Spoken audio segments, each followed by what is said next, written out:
ഇന്ന് തന്നെ ഡൗൺലോഡ് ചെയ്യൂ. കാണൂ നിങ്ങളുടെ ഫേവറേറ്റ് ഷോസ്. അപ്പോ വരുണ് രഹസ്യങ്ങളാവാം. അതെന്താ മറ്റുള്ളവർക്ക് ആയിക്കൂടാത്തെ? ഓഹോ, അപ്പോ രഹസ്യങ്ങളുണ്ടെന്നുള്ള കാര്യം നിങ്ങൾ അങ്ങ് സമ്മതിച്ചു. നിങ്ങൾ എന്താ ധരിച്ചിരിക്കുന്നത് മാഡം? ഇക്കാലത്ത് ആർക്കാ ഇങ്ങനെ കുളിച്ച് താമസിക്കാൻ പറ്റുന്നത്? ആർക്കത് കണ്ടുപിടിക്കാൻ കഴിയാത്തത്? എങ്കി വരൻ കണ്ടുപിടിച്ചോളൂ, എന്നെ ബുദ്ധിമുട്ടിക്കണ്ട. ഞാൻ ഇവിടെ ശമ്പളം വാങ്ങിക്കുന്ന ഒരു സ്റ്റാഫ് മാത്രോ. ഇവിടുത്തെ കാര്യങ്ങൾ എന്തെങ്കിലുമാണ് അറിയേണ്ടതെങ്കിൽ ഞാനത് കൃത്യമായിട്ട് പറഞ്ഞുതരാം. വേണ്ട മാഡം, നിങ്ങൾ തരുന്ന യാതൊരു ഇൻഫർമേഷനും എനിക്ക് ആവശ്യമില്ല. പക്ഷേ പിതാ മാഡത്തോട് നിങ്ങൾ പറയണം, അവരീ കാണിച്ചുകൊണ്ടിരിക്കുന്നത് ക്രൂരതയാണെന്ന്. ഒളിച്ചും മറച്ചും അവര് കൊണ്ടു നടക്കുന്ന രാധയുണ്ടല്ലോ, അവൾ എന്നെ കാണാൻ ആഗ്രഹിക്കുന്നുണ്ടാവും.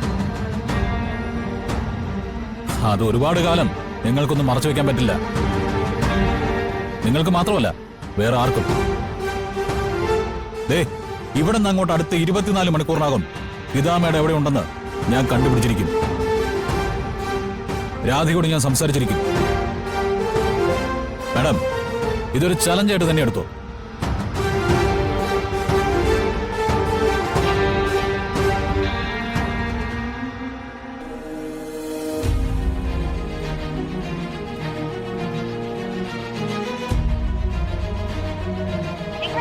നമ്പർ ഇപ്പോൾ പ്രതികരിക്കുന്നില്ല. ദയവായി പിന്നീട് വീണ്ടും ശ്രമിക്കൂ.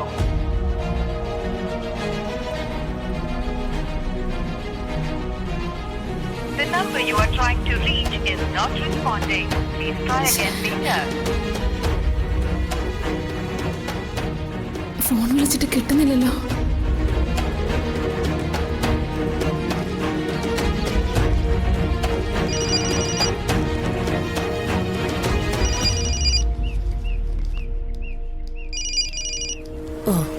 ഐശ്വര്യ മേഡം ആണല്ലോ. Hello madam. ജയന്തി, ആദ്യത്തെ തവണ നിനക്ക് പിഴച്ചു അല്ലേ? അതെ മേഡം. എന്താ സംഭവിച്ചെന്ന് എനിക്ക് അറിയുന്നില്ല. മേഡം തന്നത് പാലിൽ ചേർത്ത് കയ്യിലെടുത്തപ്പോ പെട്ടെന്ന്.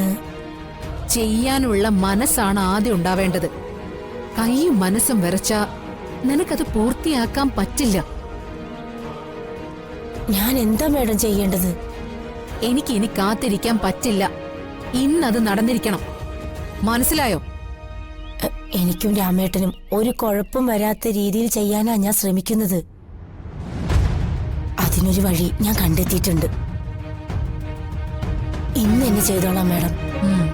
ഞാൻ പറഞ്ഞല്ലോ ജയന്തി, നിന്റെയോ രാമചന്ദ്രന്റെയോ കാര്യത്തിൽ ഒരു പേടിയും വേണ്ട. നിങ്ങളെ ഞാൻ സംരക്ഷിക്കും. ജയന്തിക്ക് വേണ്ടതൊക്കെ ഞാൻ തരും. പറഞ്ഞതൊക്കെ ജയന്തി പൂർത്തിയാക്കിയാ മതി. ഞാൻ ഇന്ന് തന്നെ ചെയ്തോളാം മേഡം. ഇനി എന്റെ ഭാഗത്തുനിന്ന് ഒരു വീഴ്ച ഉണ്ടാവില്ല. ശരി, ഞാൻ ജയന്തിയുടെ വിളി കാത്തിരിക്കും.